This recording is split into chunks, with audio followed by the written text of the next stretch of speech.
안녕하십니까. 예, 이제 10번째 마지막 강의를 하게 되었습니다. 먼저 지금까지 매 순간 기도에 응답해 주시며 이 집회를 지금까지 인도해 주신 하나님께 감사를 드리겠습니다. 그리고 강의로 또 개인적인 상담으로 많은 가르침과 깨우침을 주셨던 우리 최차순 원장님께도 감사를 드리겠습니다. 예, 이제 마지막 집회라서 어떻게 보면 제가 참 편안하게 집회를 마무리 지을 수 있을 거라고 예상을 하고 그렇게 편하게 마음속으로 먹어왔는데 오늘 우리 김대성 목사님께서 오셨습니다. 사모님과 함께 오셨습니다. 제가 많이 부담스러운 집회입니다. 지금 설교 제목 보이시죠? 이 야곱의 환란처럼 이제 제가 마지막으로 가나안으로 넘어갈 그를 경험을 해야 되는데 이 야곱의 환란을 지금 경험하고 있습니다. 그 목사님은 제가 전임지인 동작중앙교회에 있을 때 일정상 못 오시는 형편이 계셨는데 제가 계속 조르고 졸라서 5번을 모시며 전도회, 사경회, 주말붕회를 하면서 계속 목사님께 제가 배웠던 제게는 스승 같은 그런 우리 목사님이십니다. 그러니까 어떨까요? 제가 굉장히 설교하기가 부담스럽겠죠. 그래서 저는 지금부터 그동안 배웠던 것, 목사님이 안 계신다는 것을 믿음으로 말미암는 의를 경험하며 설교하도록 하겠습니다. 그리고 저의 사랑하는 친구이자 선배 목사님이신 또 지성배 목사님께서 함께 해주셨습니다. 예, 그래서 저보다 이 자리에 서서 설교를 해주시면 훨씬 더 나은 그런 분들이 많이 계셔서 하여튼 제가 그래도 편안하게 믿음으로 말미암아 설교하도록 하겠습니다. 예. 그 창세기를 연구해 보면 제가 1년 반을 설교하면서 느낀 이제 하이라이트라고 할 수 있는 부분이 이 클라이막스가 4번 정도 나옵니다. 첫 번째는 뭐냐 그러면 제가 설교했던 노아 홍수.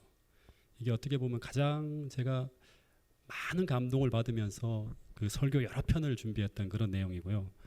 또 한 번의 클라이막스가 제가 어저께 설교했던 이 모리아산 창세기 22장에 이제 이삭을 바치는 장면이에요. 그리고 마지막이 아니라 또 한 번의 클라이막스가 어딜까요? 그 모리아산 다음에 제가 설교를 진짜 천천히 해나가면서 아주 꼼꼼하게 살폈던 부분이 뭔가 하면 야곱의 환란이에요. 그리고 4번째가 뭔가 하면 이제 요셉이 그 형제와 아버지를 만나는 그 장면. 그게 아주 또 마음에 감동이 있고 실제 그 장면 속에 빨려 들어가는 것처럼 보게 되면 너무너무 은혜가 있는 그런 내용입니다. 그래서 오늘은 이제 그 중에 한 장면인 이 야곱의 환란으로 여러분과 함께 은혜를 좀 나눠보고자 합니다. 여러분, 야곱의 환란이란 말을 이제 우리가 그 재림교에서 굉장히 많이 사용하는데 야곱의 환란이라는 말이 혹시 어디에 나오는지 아세요? 창세기에는 전혀 야곱의 환란이란 말이 안 나와요. 내용만 나오지, 스토리만 나오지. 이거는 후대의 사람이 그것을 딱 연구하면서 이게 야곱의 환란이라고 하는 용어를 사용한 곳이 있어요. 어느 선지자가 이 야곱의 환란이라는 용어를 사용했죠? 자, 띄워주세요. 네. 그 예레미야 30장 1절부터 보면 여호와께로부터 말씀이 예레미야에게 임하여 이르시니라. 보라, 내가 내 백성 이스라엘과 유다의 포로를 돌아가게 할 날이 오리니. 유다에 지금 포로로 잡혀가 있는 사람을 먼 훗날 돌아가게 할 날이 온다는 거예요. 그러니까 야곱이 아니라 이 예레미야가 지금 유다 백성들이 다시 고국으로 돌아가는 그 장면을 보고 있는 거예요. 그렇죠? 내가 그 조상들에게 준 땅으로 돌아오게 할 것이니 그들이 그 땅을 차지하니라고 얘기를 해요. 그러니까 이 말은 하나님께서 그 당시 예레미야 입장에서는 뭐가 먼저 옵니까? 예루살렘이 멸망하는 날이 오지만 그 후에 돌아오게 한다는 그런 이제 계시를 보고 있는 거예요. 그러니까 유다 백성들이 바벨론에 의해 멸망당한 후 당신의 백성들을 다시 그 조상들에게 준 약속의 땅으로 돌아오게 하실 날이 있을 거라고 하는데 그날이 고레스 포라 석방령인데 그런데 그날이 오기 전에 어떤 날이 오는가 하면 이 5절에 보면 여호와께서 이와 같이 말씀하시되 우리가 무서워 떠는 자의 소리를 들으니 두려움이요 평안함이 아니로다. 근데 먼저 이걸 경험한다고 하는 거예요. 돌아가기 전에, 약속의 땅으로 돌아가기 전에 먼저 경험하는 거예요. 너희는 자식을 해산하는 남자가 있는가 물어보라. 자식을 해산하는 남자가 없잖아요. 그죠? 근데 어찌하여 남자가 해산하는 여자같이 손을 자기의 허리에 대고 모든 얼굴이 겁에 질려 새파래지는 그런 경험을 한다고 하는 거예요. 예. 이 말씀은 하나님의 백성들이 약속의 땅으로 다시 돌아가기 전에 남자가 해산하는 여자같이 겁에 질려 새파래질 정도로 두려운 날이 찾아온다고 하는 거예요. 근데 그 날이 바로 어떤 날인가 하면 7절 띄워주세요. 같이 한번 읽어보겠습니다. 이런 날이 될 것이라고 합니다. 한번 같이 읽어보겠습니다. 시작. 슬프다 그 날이여 비할 데 없이 크니 이는 야곱의 환난의 때가 되미로다마는 그가 이에서 구하여 냄을 얻으리로다. 예, 슬프다 그날이여 비할 데 없이 크니 이는 야곱의 환난의 때가 된다고 하는. 야곱의 환난이란 말이 여기에 유일무이하게 나옵니다. 근데 어떤 일이 벌어진다? 이에서 그 하나님 백성들이 구하여 냄을 받는다. 이 내용까지 다 봐야 돼요.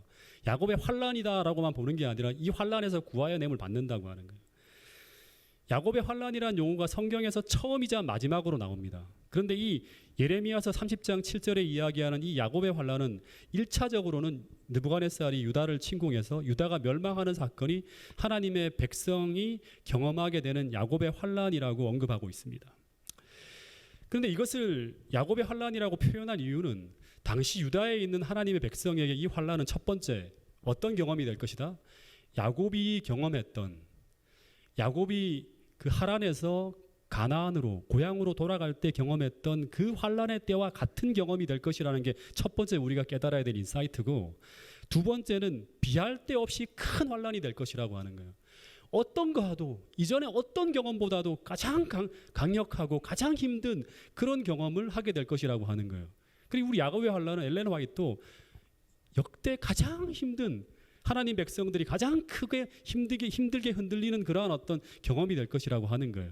근데 세 번째 이 환난이 아무리 큰 환난이 된다 하더라도 믿음을 가진 야곱이 그 환난에서 구하여 냄을 얻은 것처럼 동일하게 믿음을 가진 하나님의 백성들은 그 환난에서 어떻게 된다?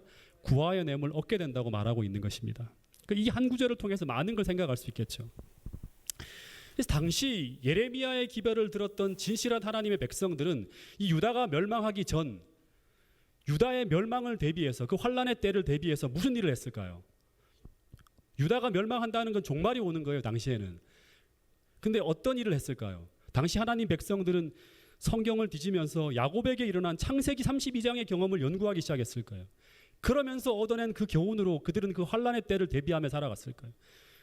이 환난의 때 야곱은 어떤 경험을 했고 어떤 무장을 했고 어떻게 준비했을까? 그리고 그 경험은 어떤 경험이었을까? 철저하게 연구했겠죠. 예. 그들이 바로 바룩이나 다니엘과 세 친구들이나 에스겔이나 예레미야 같은 사람이었을 거라고 하는 것입니다. 그런데 각 시대의 대쟁투 학원을 보면 이 비슷한 경험을 그리스도의 재림 직전 마지막 시대에 하나님 백성들이 경험하게 될 것이라고 하는 것입니다. 그래서 오늘 우리도 동일하게 창세기 32장을 연구하며 이 야곱이라는 인물에게 벌어진 한 사건을 연구하며 마지막 시대를 살아가는 우리가 경험하게 될 이 야곱의 환난이라는 것이 도대체 무엇을 의미하는 건지, 용어는 알고 있지만 도대체 뭘 의미하는 건지 정말 디테일하게 알아야 될 것이고, 그리고 그날을 대비해서 오늘 우리는 어떤 준비를 해야 되는지를 함께 연구해 보라고 이 성경 구절과 선지자의 글들이 있다고 하는 것입니다. 그러면 먼저 구약 창세기 32장을 보면 야곱이 몇 년 만에 고향으로 돌아가죠? 몇 년 만에? 20년간의 유랑 생활을 끝내고 이제 하나님의 명령을 따라서 하란을 떠나서 띄워주세요. 네. 잘 안 보이시죠? 하란에서 지금 이 브엘세바까지 가야 돼요. 그런데 이제 쭉 내려오다가 이 약복강이라고 하는 그곳에서 중간 지점에서 요단강을 건너기 전이에요. 요단강을 건너기 전에 거기서 이제 큰 환난을 경험하는 거예요. 우리도 요단강을 건너기 전, 다시 말하면 재림 직전에 경험하게 되는 게 야곱의 환난이죠, 그렇죠? 이것은 우리가 똑같이 세상에서의 유랑을 끝내고 이제 하나님의 명령을 따라서 이제 하늘 본향으로 들어가려고 하는 그 직전에 경험하게 되는 똑같은 경험이 되는 거예요. 근데 여러분, 왜 야곱이 약속의 땅을 떠났죠? 왜 약속의 땅에 떠났나요? 원래 아버지랑 같이 브엘세바에 있어야 할 사람이 왜 떠났죠? 하란까지. 20년 전에 야곱이 저질렀던 추악한 죄 때문이에요. 그것은 바로 야곱이 장자권을 취하기 위해서 아버지와 형을 속인 죄였어요. 근데 우리도 에덴이라고 하는 고향을 잃어버리고 이 세상에서 유랑하게 되는 이유가 뭐죠? 동일하게 우리가 저질렀던 죄 때문에 지금 우리가 하늘로 못 들어가고 지금 유랑하고 있는 거 똑같은 거예요. 거의 표상적으로 비슷한 경험들을 다 하고 있는 거예요. 그런데 이제 이 야곱이 이 죄 문제를 해결하고 어디서 해결했죠? 도망가던 차에 베델에서 용서를 경험하고 칭의를 경험했죠. 그리고 하란에서 광야 유랑 생활을 20년을 해요. 예. 그리고 이제 마지막 요단을 건너기 직전 약복강 나루터에서 바로 고향 가나안으로 들어가는 마지막 과정에서 겪게 되는 경험이 바로 뭐다? 야곱의 환란이라고 하는 거예요. 근데 야곱이 이제 하나님의 명령을 따라 하란을 떠나서 고향으로 돌아가고 있을 때 뭐 많은 이야기들이 있지만 다 생략하고 야곱의 발걸음을 굉장히 힘들게 한 한 가지 사건이 떠올랐습니다. 그 전에 라반이 쫓아오고 막 많은 일들이 벌어져요. 근데 가장 힘들게 한 경험 생각이 하는 게 뭔가 하면 야곱이 고향으로 돌아가면 이제 편하게 돌아가야 되는데 야곱의 발걸음을 힘들게 하는 한 가지 생각이 떠올랐다고 하는 것입니다. 그게 바로 뭔가 하면 20년 전에 그로 하여금 고향을 떠나게 만들었던 그 죄였다고 하는 것입니다. 다시 말해 이런 생각이 계속 떠오르는 거예요. 그 죄를 내가 정말 용서받았을까? 문득 이 생각이 떠오르는 거예요. 진짜 용서받은 게 맞을까? 다시 말해서 정말 나는 그 죄로부터 정말 자유로운가? 이런 생각을 하는 거예요.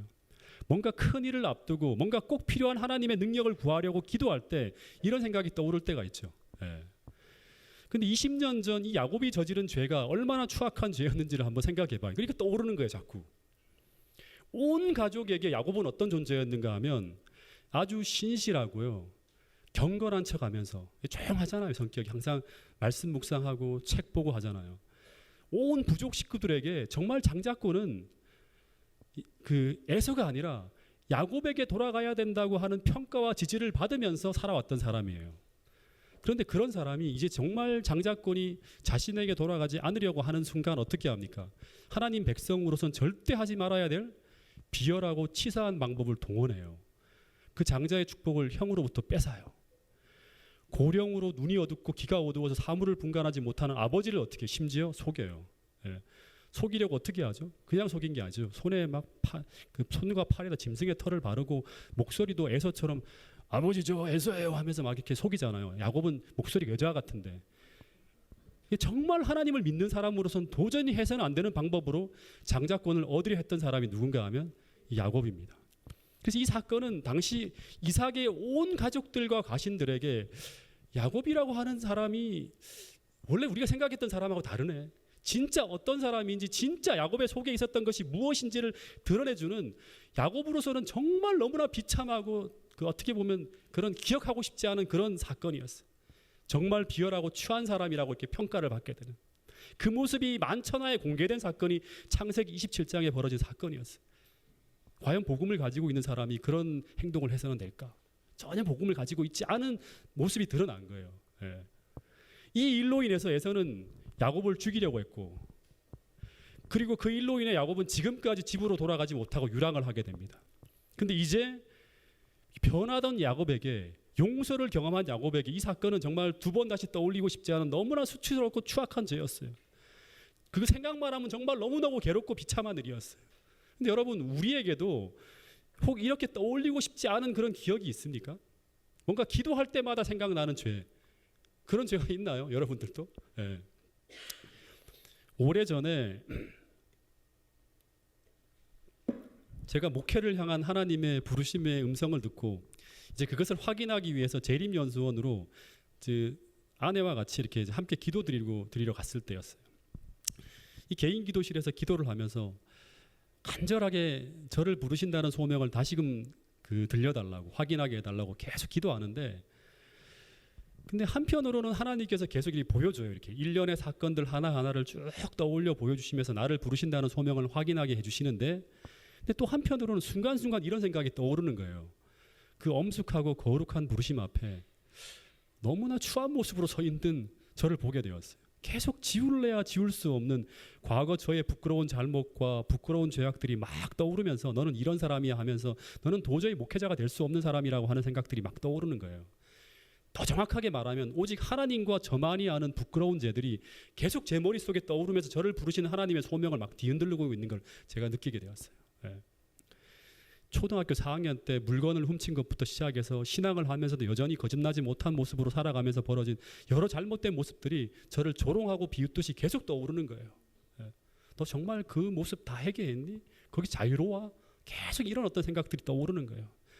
근데 이 중요한 순간 정말 하나님의 뜻이 확인되고 그 뜻을 향해 반드시 나가야 되는 어떤 그 순간, 과거의 죄를 기억나게 해서 저로 좌절하게 하고 하나님의 의지를, 그 하나님을 의지하는 그 손길을 놓게 만드는 이런 생각은 어디에서 온 것일까? 생각의 출처를 확인해야겠죠. 사단이 주는 것이죠. 예. 똑같이 사단은 야곱에게 과거의 죄를 떠올려서 지금 오직 하나님만 의지해서 나가야 될 그 절박한 순간, 야곱으로 하여금 하나님을 의지할 수 없게 만드는 것이 바로 뭔가 이 생각들이에요. 그러니까 우리는, 제가 이전에도 설교할 때 말씀드렸지만, 우리 생각 속에서는 우리 전쟁터가, 선악의 대쟁투의 전쟁터가 우리 마음이라고 했죠. 사단의 생각과 하나님의 생각이 싸우는 거예요. 우리가 하나를 붙들어야 돼요. 근데 사단은 계속 하나님을 붙들지 못하게 만드는 생각을 넣어주는 거예요. 근데 또 하나, 그러니까 이 사단이 넣어주는 생각, 과거의 죄를 떠올리는 생각이 첫 번째 그를 무겁게 했고, 그리고 또 하나 정말 기억해야 될 게 뭐냐 그러면, 야곱이 고향으로 돌아가는 이때 그의 고향으로의 전지를 맡고 있는 또 한 가지의 생각이 있었는데, 그게 뭐죠? 또 하나, 막 무서워 생각만 하면 못 가겠어요. 이게 바로 그의 형 에서에 대한 공포예요. 예. 그러니까 죄책감과 앞에서 몰려오는 공포, 이 두 가지예요. 두 가지. 죄책감과 공포. 이 죄책감은 뭐예요? 하나님과의 관계를 파괴하게 만들고, 두 번째 이 공포는 나가지를 못하게 하는 거예요. 앞에서 말한 것처럼 야곱이 고향을 떠나 20년간 방황한 이유는 형을 속인 그 일로 인해서 에서가 야곱을 죽이려고 하며 그의 귀향을 막고 있었기 때문에 고향으로 못 들어가고 있는 거예요. 그래서 야곱이 고향으로 다시 돌아가려면 어떻게 되어져야 돼요? 형 에서가 사라지던가, 두 번째는 에서의 마음이 바뀌던가, 이 둘 중에 하나 일이 벌어져야 돼요. 근데 에서가 지금 버젓이 살아있고, 그리고 에서의 마음에 변화가 없는데 하나님은 지금 고향으로 그냥 가라고 하는 거예요. 변화시켜주고 가라고 하면 좋은데 변화되지 않았는데 가라고 하는 거예요. 믿음으로 가라고 하는 거예요, 하나님은. 근데 우리가 갈 수 있을까요? 에서가 버젓이 있는데, 그 두려운 에서가 있는데 여전히 그를 죽이려고 하는데 하나님은 가라고 하는 거예요. 예. 이게 야곱의 환란이에요. 예. 근데 야곱은 지금 고향으로 돌아가고 있어요. 계속. 근데 이 야곱의 귀향의 끝에 만일 하나님의 개입이 없다면 야곱은 그 끝에 어떻게 될까요? 죽어요. 그리고 그 인생이 끝나고 뿐만 아니라 가족들도 다 몰살당할 수 있는 거예요. 근데 부조와 선지자에 보면 이런 글이 나옵니다. 같이 한번 읽어보겠습니다. 시작. 그는 여행의 끝이 가까워져 옴에 따라 에서에 대한 생각으로 여러 가지 불길한 예감이 들었다. 야곱이 도망한 후에 에서는 자기 자신이 아버지의 재산에 대한 유일한 상속자라고 생각하였다. 야곱이 돌아온다는 소식은 에서로 하여금 야곱이 상속권을 주장하기 위해 오고 있다는 두려움을 일으킬 것이었다. 그는 복수하고 싶은 욕망에서뿐 아니라 그가 오랫동안 자신의 소유라고 생각해 오던 재물에 대한 안전한 소유권을 확보하기 위하여 야곱에게 폭력을 사용할 수도 있었다. 그래서 야곱이 고향으로 돌아갈 때 정말 형 에서가 나를 해하지 않을까 하는 두려움뿐 아니라 더하여서 정말 중요한 게 뭐냐 그러면, 내가 이 두려운 길을 걸어갈 때 하나님께서 정말 추악한 나의 과거의 죄악에도 불구하고 나를 용서하시며 내가 걸어가는 이 모든 두려움에서 정말 지켜주실까? 이 생각이 계속 그의 머릿속에서 계속 확신을 붙잡지 못하고 지금 흔들리고 있는 거예요. 예. 근데 계속 야곱이 걸어가요. 근데 또 한 번 이제 야곱의 전진을 막는 일이 벌어집니다. 그게 뭔가 하면 약복강이라는 이제 그 요단강으로 이렇게 흘러 들어가는 작은 지류의 강이 있어요. 그 근처까지 갔어요. 이제 야곱의 그 요단강을 딱 건너가면 이제 바로 가나안으로 들어가는 거거든요. 근데 이런 소식이 들려옵니다. 여기서부터가 이제 엄밀하게 말하면 야곱의 환란의 시작이에요. 아직은 우리가 본향을 향해 나가는 과정에 있지만 아직 그 전진을 막는 에서의 군대가 실제적으로 쳐들어오는 일이 벌어지고 있지 않아요. 야곱의 환란이 안 일어나는 거예요.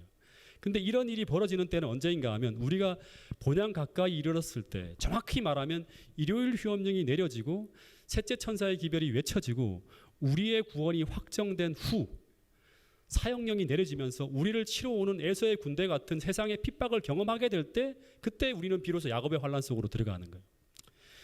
그러니까 우리의 구원이 확정된 후 하나님의 뜻에 따라 이 여정을 걸어갈 때 벌어지는 것이 바로 뭔가 하면 야곱의 환란이에요. 근데 이 약복강 근처에 이르렀을 때 야곱은 형 에서가 야곱의 귀향을 막기 위해서 이제 실제적으로 군대 400명을 동원해서 야곱을 치러 온다고 하는 소식을 듣게 됩니다. 이것은 부조화 선지자를 보면 사단이 에서를 충동해서 벌어진 일이라고 합니다. 근데 이 소식을 들었을 때 야곱은 이제 어떤 일이 벌어질까요? 휘청거렸을지 몰라요. 왜냐하면 한번 상상해 보세요. 야곱은 지금 믿음을 가지고 있는 사람이에요. 야곱이 하란을 떠나서 고향으로 이동해 갈 때 매일같이 그가 기도했을까요? 기도했겠죠. 어떤 기도를 했을까요? 예. 이런 기도를 간절히 했을 거예요. 주님, 제가 고향으로 돌아가는 길이 하나님의 뜻이라면 어떻게 해달라고? 형을 붙들어 주소서. 형을 붙들어 주셔서 형이 저를 평안히 영접할 수 있도록 도와주세요. 제발 형의 마음을 변화시켜 주세요. 형이 변화되었다는 소식을 듣게 해주세요. 계속 이런 기도를 하면서 걸어갔을 거예요. 하나님이 분명히 형의 기도를 형의 마음을 바꿔주실 거야.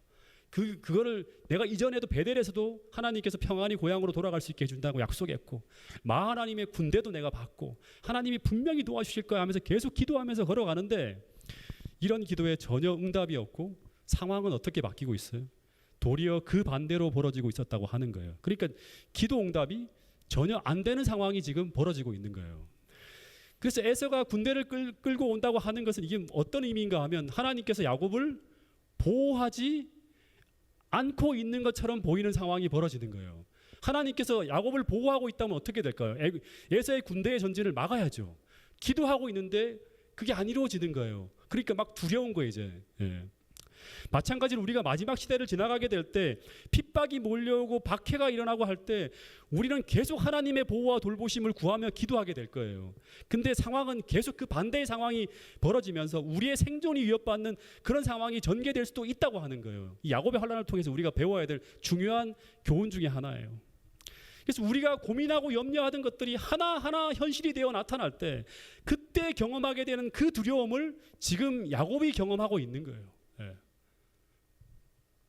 그래서 이때 야곱은 그의 가족이 몰살당하지 않을까 하는 두려움에 그가 할 수 있는 모든 방법을 총동원합니다. 그러니까 할 수 있는 거 다 해보는 거예요. 근데 그 방법만으로는 마음의 평안이 이르러오지 않는 거예요. 다시 말해서 세상의 박해와 핍박이 거세게 몰아칠 때 우리가 시골로 가서 몸을 숨기고 식량을 준비하며 인간적으로 할 수 있는 모든 방법을 다 동원해도 마음의 평안이 이르러오지 않는다고 하는 것과 똑같은 거예요. 그걸로는 마음의 평안을 우리가 얻을 수 없어요. 신앙적 전진을 할 수가 없는 거예요. 믿음으로 살 수 없는 거예요.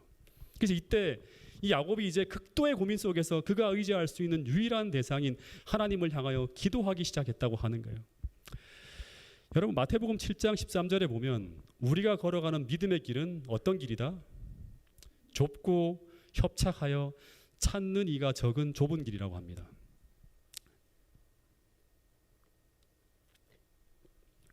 엘렌 화이트의 자서전에 보면 좁은 길의 여행이라고 하는 계시에 대한 이야기가 나옵니다.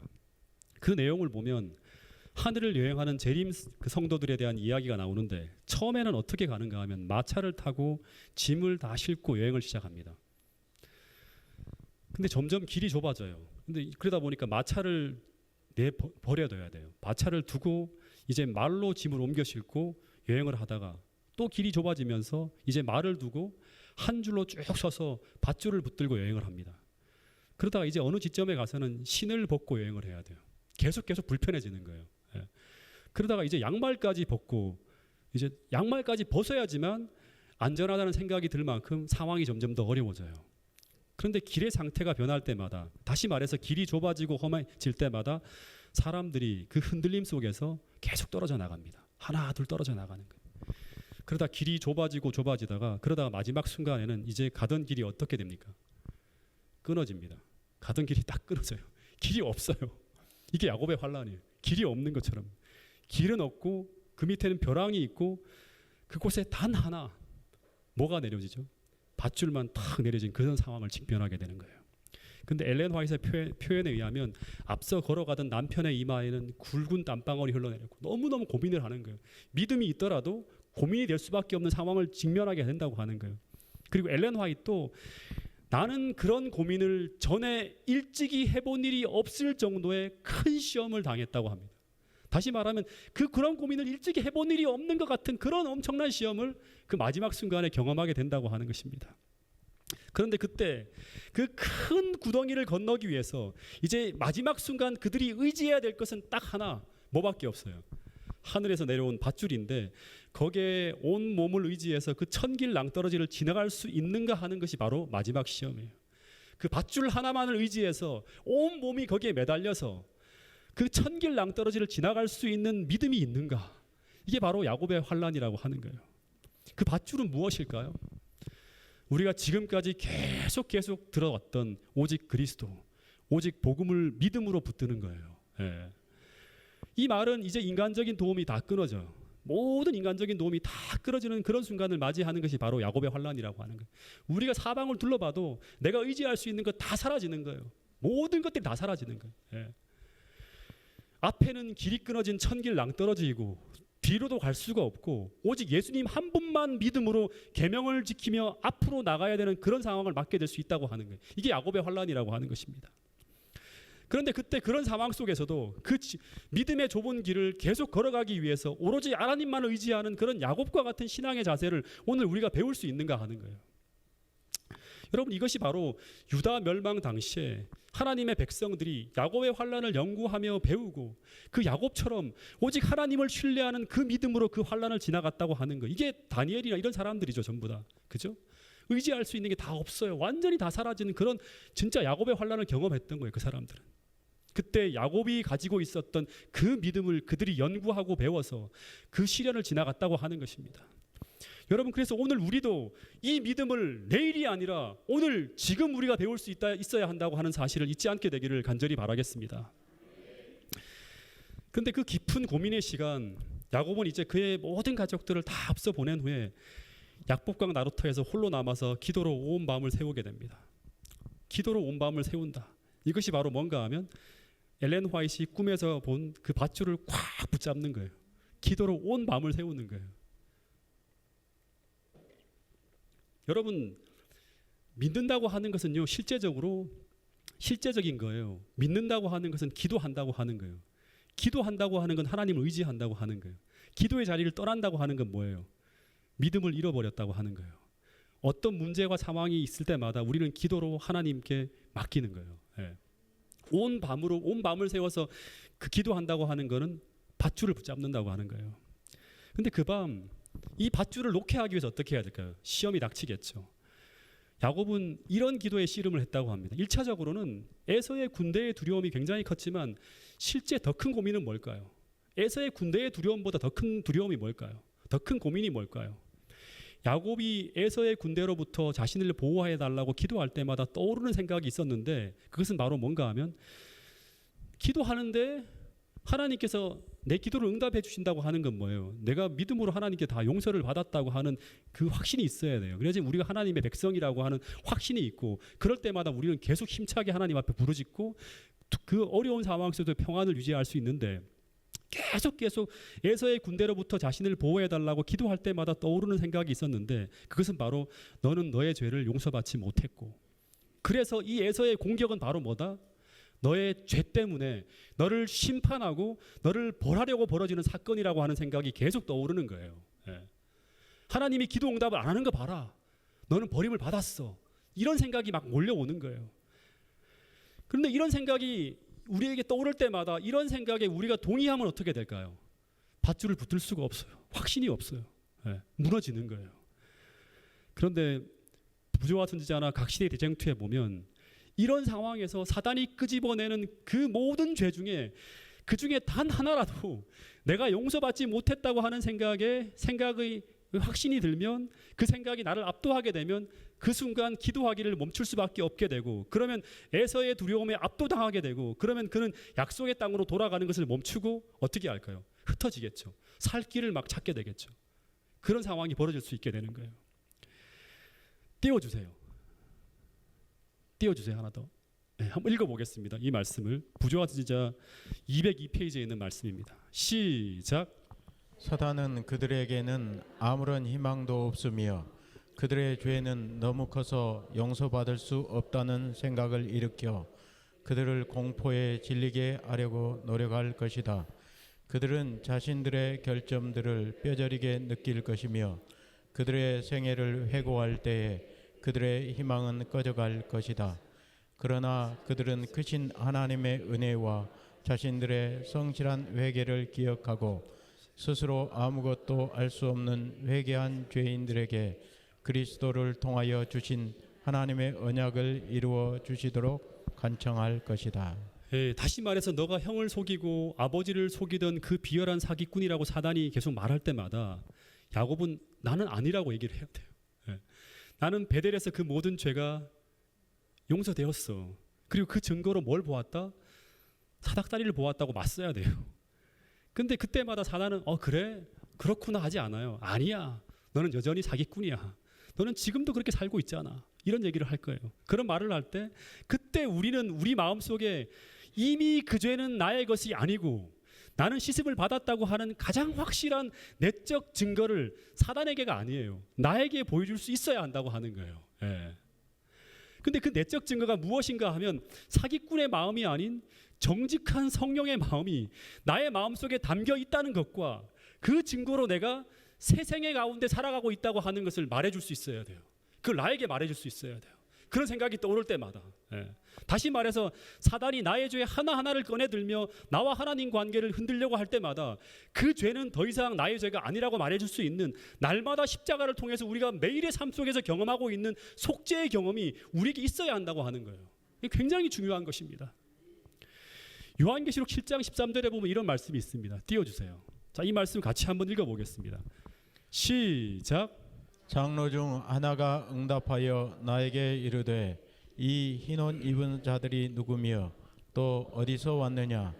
내가 말하기를 내 주여 당신이 아시나이다 하니 그가 나에게 이르되 이는 큰 환난에서 나오는 자들인데 어린 양의 피에 그 옷을 씻어 희게 하였느니라. 예, 14만 4천에 대한 이야기가 이제 나오면서 장로 중에 하나가 이 사람들이 어떤 경험을 한 사람들인가? 하늘에 들어간 사람들이에요. 이 사람들이 어떤 경험을 한 사람들인가? 이 흰옷 입은 사람이 누구며 어디서 왔느냐고 물어요. 그랬더니 하는 말이 뭔가 하면 이 사람들은 어디서 나온 사람들이다? 그냥 환란이 아니죠. 큰 환란에서 나온 사람들인데 이 큰 환란이라고 하는 것은 야곱의 환란이죠. 근데 이 사람들은 하나같이 어떤 경험을 했는가 하면 어린 양의 피에 그 옷을 씻어 희게 하였느니라. 예.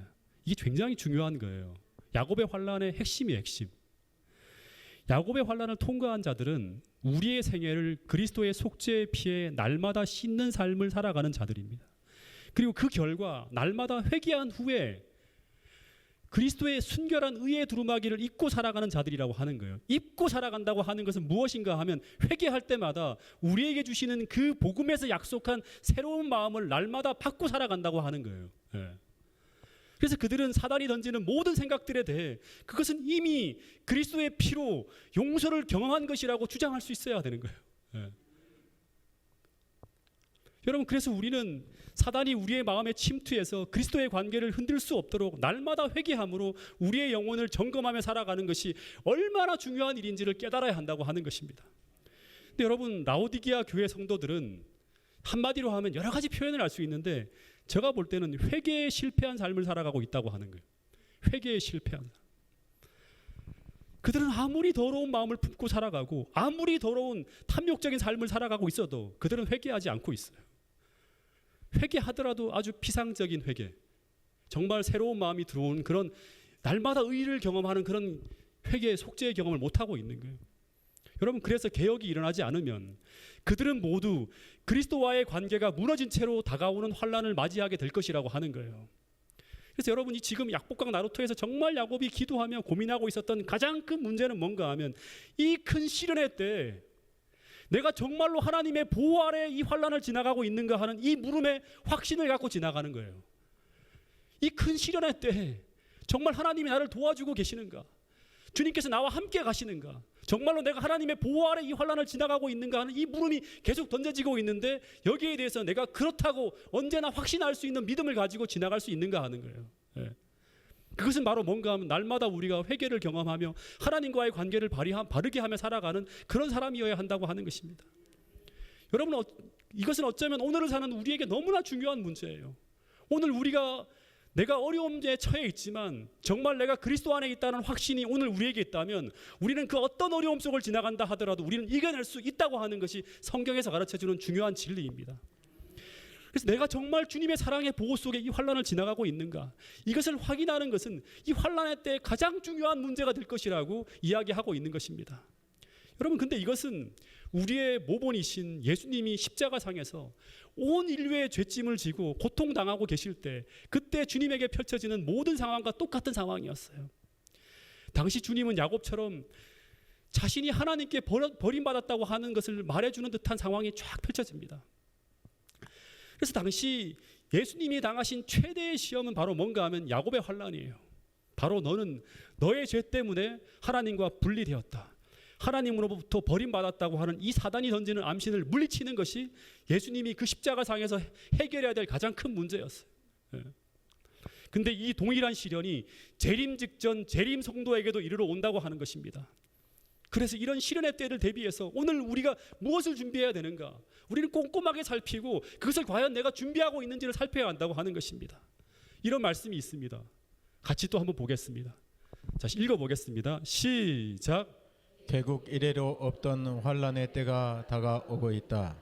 그러므로 우리는 현재 경험하고 있지 못한 것이면서 많은 사람들이 얻기를 너무도 게을리하고 있는 한 가지 경험을 얻어야 할 필요가 있다. 개국 이래로 없던 환난의 때가 다가오고 있다. 계속 우리 공부했어요, 그렇죠? 그러므로 우리는 현재 경험하고 있지 못한 것이면서 현재 많은 사람들이 경험하고 있지 못하고 있어요. 엘렌 화이트 당시에도 마찬가지였어요. 이 글을 쓸 때도 마찬가지였다고 하는 거예요. 많은 사람들이 얻기를 너무도 게을리하고 있는 한 가지 경험을 얻어야 할 필요가 있다. 많은 사람들이 이 경험을 얻기를 게을리하고 있어요. 여러분, 선지자는 환난의 때를 대비하여 우리가 현재 경험하고 있지 못한 것이면서 많은 사람들이 얻기를 너무도 게을리하고 있는 한 가지 경험을 얻어야 할 필요가 있다고 하는 것입니다. 근데 그것이 무엇일까요? 1840년대 재림운동 당시에 재림을 앞두고 재림 신자들이 날마다 아침마다 저녁마다 드린 그들의 기도가 무엇인지 아십니까? 제가 엘렌 화이트 자서전을 읽을 때 보니까 이런 기도였어요. 매일 아침에 우리는 하나님 앞에서 우리의 생애가 올바르다는 확증을 얻는 것이 우리의 첫 번째 과업이라고 생각하였다. 매일 아침 일어나기만 하면 눈만 뜨면 하나님 앞에서 우리의 생애가 올바르다는 확증을 얻는 것이 우리의 첫 번째 과업이었다고 하는 거예요. 만일 우리의 마음이 흐려지면, 그것이 만약에 아니라고 하면 우리는 주님께 간합되었다는 인식으로 주님과의 관계가 올바르다는 그 인식이 들 때까지 그것을 몰아내기까지 쉬거나 자려거나 음식을 먹으려거나 다 아무것도 안 하고 오직 그거를 가장 우선적으로 두었다고 하는 거예요. 이 말은 재림운동 당시 재림신자들에게 가장 중요한 것은 뭔가 하면 예수님이 곧 오시잖아요. 그 당시 재림신자들에게 가장 중요한 것은 뭔가 하면 하나님과 나와의 관계였다고 하는 것입니다. 다시 말해서 그 관계에 이상이 있거나 문제가 생겼다는 것이 발견되면, 만약 누구를 미워하고 있거나 죄된 생각이 들어왔다는 것이 발견되면 그 마음을 청소하기까지, 그것을 올바로 세우기까지 심지어 먹거나 자거나 쉬려고 하지 않았다고 하는 거예요. 다시 말해서 그 마음이 청소되어지고 약속된 새로운 마음이 들어올 때까지 기도했다고 하는 거예요. 주님, 제가 회개합니다. 주님, 새 마음을 주세요. 주님과 일치된 마음을 주세요. 주님과 같은 마음을 주세요. 주님, 약속하신 그 마음을 주세요 하고 계속 기도했다고 하는 거예요. 교만한 생각이 들 때마다, 세상적으로 흘러가는 마음이 들 때마다 계속 그걸 놓고 주님 앞에 기도했다고 하는 거예요. 이것은 그들에게 이것이 그만큼 소중하다고 하는 거예요. 왜냐하면 주님께서 곧 오시기 때문에. 여러분, 날마다 우리의 의복을 십자가의 보혈의 피로 씻어내며 주님이 주시는 의의 두루마기를 입는 이런 깊은 회개의 경험과 속죄의 경험이 오늘 우리 안에서 날마다 이루어지고 있지 않다면, 오늘 우리가 어떤 경험을 하고 있다고 공언한다 하더라도, 오늘 우리가 어떤 지위에서 어떤 일을 하고 있다 하더라도, 심지어 우리가 어떤 성경적 지식을 갖고 있다 하더라도 그 사람은 분명 라오디게아 교회 성도들이 걸린 병에 걸려서 하나님과의 관계가 무너진 채 살아가는 사람이 분명할 것이라고 하는 것입니다. 띄워주세요. 이 말씀 다음부터 띄워주세요. 이 말씀을 같이 한번 읽어보겠습니다. 대쟁투학원 622페이지의 말씀입니다. 시작. 우리는 이 땅에 사는 동안 그리스도의 속죄의 피를 믿는 믿음을 통하여 죄와 분리되어야 한다. 이 일을 게을리하거나 지연시키는 자들은 누구나 그들의 영혼을 가장 무서운 위험에 빠뜨릴 수밖에 없다. 우리는 이 땅에 사는 동안 그리스도의 속죄의 피를 믿는 믿음을 통하여 어떻게 되어야 한다? 죄와 분리되어. 이게 뭐 속죄하라, 속죄의 경험을 갖는 거예요. 계속 우리의 마음이 다른 마음, 다시 말하면 죄된 마음이 아니라 복음에서 약속된 그 복음의 성취가 굉장히 우리 마음 속에 이르러 와야 된다고 하는 거예요. 이 일을 게을리하거나 지연시키는 자들은 누구나 그들의 영혼을 가장 무서운 위험에 빠뜨릴 수밖에 없다고 하는 거예요. 예. 여러분 이제 마지막 이야기를 해보겠습니다. 야곱은 시험의 마지막 순간까지 하나님을 붙들며 기도의 자리를 떠나지 않고 있었어요. 이 밧줄을 붙들고 계속 건너가는 거예요. 근데 그때 갑자기 가장 힘든 사건이 벌어집니다. 뭔가 하면 에서의 군대가 쳐들어온다고 하는 게 굉장히 두려움을 몰고 왔던 건데 더 큰 문제가 생겼어요. 이게 뭔가 하면 기도하고 있는데 갑자기 어떤 낯선 자가 야곱을 공격하는 일이 벌어집니다. 이것을 처음에는 야곱은 도둑으로 오인을 합니다. 도둑이 덮쳤다고 하는 건 뭐예요? 야곱이 이 상황은 이제 어떤 상황인가 하면 에서가 쳐들어오는 상황에 더하여서 도둑까지 만나는 상황을 당하면서 야곱은 이제 하나님께서 나를 보호하지 않는구나. 하나님의 보호하심이 완전히 거친 것이 아닌가 하는 생각을 만든 거예요. 기도하고 하나님 돌보아 주세요 하는데 이제 도둑까지 오는. 이건 강도예요. 당시에 그쪽에 강도들이 자주 출몰했다고 하는. 죽을 수도 있어요. 다시 말해서 하나님의 보호하심이 사라지면 불뱀이 들어오는 것처럼 이제 정말 내가 회개하지 못한 사람인가, 완전히 버림받은 자가 아닌가, 멸망하게 되었을지 모르겠다 하는 생각이 막 몰려오는 거예요. 그러나 그는 끝까지 그 생각에 굴복하지 않고 계속 낯선 자와 씨름을 계속합니다. 그러다가 야곱이 이 낯선 자가 초인적인 힘을 발휘하는 것을 보면서 그 존재가 바로 하늘에서 보냄을 받은 존재임을 알게 됩니다. 그래서 야곱이 이제 그 천사를 붙들면서 온 힘을 다해서 도와달라고, 지금 에서의 군대가 쳐들어오는데 나를 지켜주고 가족들을 지켜달라고, 하나님의 약속된 그 약속을 믿고 있다, 그렇게 해서 보내심을 받은 분이라고 나는 믿는다, 도와달라고 계속, 당신은 나의 편이라고 하는 걸 믿는다고 계속 붙들어요. 근데 이 천사가 그를 축복하지 않고 갑자기 어떻게 하는가 하면 이제 날이 새니까 떠나가야 된다고 하면서 갑자기 야곱을 탁 치는데요, 그의 힘을 쓸 수 없는 곳 환도뼈를 탁 칩니다. 그러니까 이거 엉치뼈 여기 그쪽을 치는 거예요. 그러면서 야곱이 이제 붙을 수도 없는 거예요. 손을 놔버릴 수밖에 없는 거예요. 엉치뼈가 부러지면서 환도뼈가 부러지면서 확 주저앉아 버려요. 붙들지도 못하는 상황이 되는 거예요. 그래서 야곱이 완전히 쓰러지면서 천사를 붙드는 손을 놓을 수밖에 없는 상황이 전개됩니다. 다시 말해서 이 모습은 메시지를 던지는 거예요. 이런 암시를 던지는 거예요. 이 천사가 이런 메시지를 야곱에게 던지는 상황이에요. 나는 너의 고민에는 전혀 관심이 없다. 나는 돌아가야 돼. 이런 표현을 하고 있는 것처럼 보이는 상황이 펼쳐집니다. 그런데 이것이 야곱의 환난의 때 우리가 경험하게 되고 우리가 처하게 되는 상황이라고 하는 거예요. 계속 우리 상황과 같이 매치시켜 봐야 되는 거예요. 그러니까 모든 상황이 다 불리해 보입니다. 그런데 이때 야곱이 부르짖는 마지막 고백이 무엇인가 하면 이것이었어요. 이런 상황이 되더라도 나는 이 밧줄 안 붙들겠다, 안 놓겠다고 하는 거예요. 띄워주세요. 자, 이 마지막 말씀입니다. 한번 읽어보겠습니다. 시작. 그가 이르되 날이 세려하니 나로 가게 하라. 야곱이 이르되 당신이 내게 축복하지 아니하면 가게 하지 아니하겠나이다. 당신이 만약 내게 축복하지 아니하면 나는 끝까지 당신을 붙들겠다고 하는 거예요. 여러분, 이 고백의 의미가 무엇일까요? 오늘의 이야기의 가장 중요한 대목입니다. 이게 무슨 뜻인가 하면 그런 상황이 우리에게 벌어진다 하더라도, 그런 상황에 우리가 처하게 된다 하더라도, 모든 환경이 이제 너는 하나님께 버림을 받았다는 그런 메시지를 전하고 있는 듯한 상황이 우리에게 몰려온다 하더라도, 교회가 텅텅 비고 내가 의지했던 그런 모든 별들이 사라지고 그리고 온 세상에 나를 대적하는 그런 상황이 내 앞에 펼쳐진다 하더라도 그 속에서도 결코 하나님의 나에 대한 사랑인 변함이 없다는 그런 믿음을 가지고 그 환경에 맞서라고 하는 거예요. 나는 맞서겠다고 하는 거예요. 이런 고백이에요. 이 고백은. 예. 여러분, 이것은 바로 노아가 방주 안에서 7일간 경험했던 거예요. 그리고 150일간 그 대환란 속에서 경험했던 믿음의 시험이었어요. 막 방주가 막 요동치며 흘러가고 있지만 하나님은 우리에게 과거에 이 방주 속에 들어가기까지 그 믿음의 경험이 있잖아요. 하나님을 믿는 믿음으로 들어갔고 하나님은 방주를 지켜주실 것이라는 확신 속에서 150일 동안 버텨내는 거예요. 예.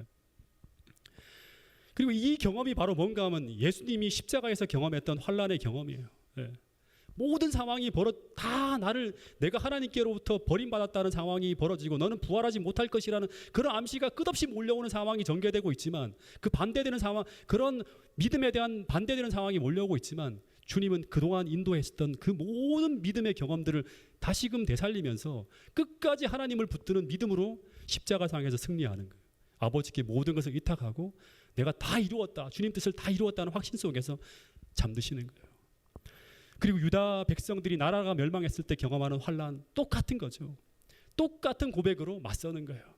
성전이 무너지고 모든 상황이 다, 왕들이 다 무너지고 모든 믿음의 백성들이 사라진다 하더라도 다니엘과 세 친구들은 오직 나와 믿음으로 교통하는 그 하나님, 이 하나의 확신을 붙들고 그 환난을 통과해 나가는 거예요.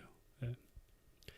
여러분, 이것이 바로 요한계시록 14장 12절에서 말하는 야곱의 환난의 때 하나님의 계명을 지키게 하는 예수의 믿음이라고 하는 거예요. 성도들의 인내가 여기 있나니 하는 이 인내는 야곱의 환난 속을 견디게 만들어줄 그런 인내, 그런 인내를 발휘할 수 있는 믿음을 갖고 오늘 살아가야 한다고 이야기하고 있는 것입니다. 여러분, 그래서 결론적으로 야곱의 환난은 우리의 믿음을 시험하는 환난이라고 하는 것입니다. 근데 그 믿음은 창세기 3장 15절에서 이야기하는 복음을 받아들인 자들이 소유한 것으로, 그 믿음은 하나님과 나와의 온전한 관계를 맺고 살아가면 살아갈 수 있게 만들어주는 믿음이라고 하는 것입니다. 그래서 오늘 우리가 주님과 맺고 있는 그 관계만 온전하다면 하나님 말씀 앞에 날마다 회개하고 자복하고 굴복하면서 그의 의의 옷을 입고 있다면, 다시 말해서 우리가 날마다 용서를 경험하는 것을 통해 이르러 오는 그 은혜를 날마다 경험하며 살아가고 있다면, 오늘 우리는 그 어떤 환난과 그 어떤 어려움 속에 들어간다 하더라도 우리는 절대 무너지지 않고 반드시 이겨내고 승리할 수 있다는 사실을 가르쳐 주는 것이 바로 창세기 32장 야곱의 환난이 주는 교훈이라고 하는 것입니다. 여러분, 아무리 에서의 군대가 나를 죽이려고 쳐들어온다는 소식이 들려온다 하더라도 하나님은 그 한계를 분명히 정하시고 우리를 보호하신다고 하는 것입니다.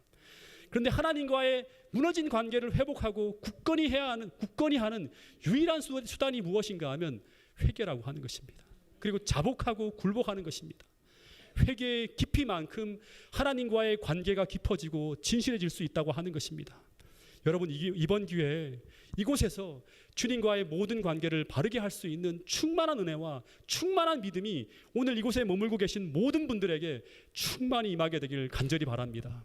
그리고 그 결과 영적인 치유와 육적인 치유를 우리 모두가 경험할 수 있게 되기를 간절히 바라면서 오늘 말씀을 줄이도록 하겠습니다. 제가 기도하겠습니다.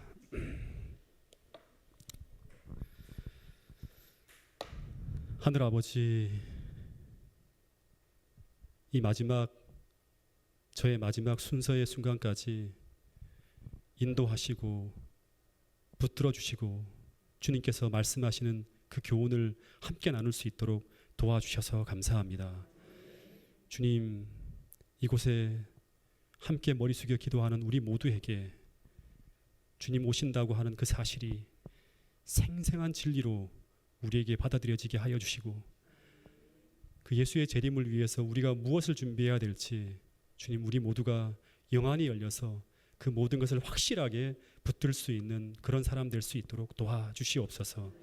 주님, 지금 이 순간에도 나와 하나님과의 관계가 온전한 관계인지 다시 한번 살피게 하여 주시고, 혹여라도 우리의 마음속에 주님을 향한 불편한 그러한 생각이 떠오르고 있다면 주님, 그것을 회개함으로 말미암아 새로운 마음, 복음을 믿는 자에게 주신다고 약속한 새로운 마음을 우리에게 허락하여 주셔서 매일 매 순간 우리가 하나님의 은혜 가운데 새 생명 가운데 행하고 있다는 것을 날마다 확신할 수 있는 그런 우리 모두가 될 수 있도록 도와주시옵소서.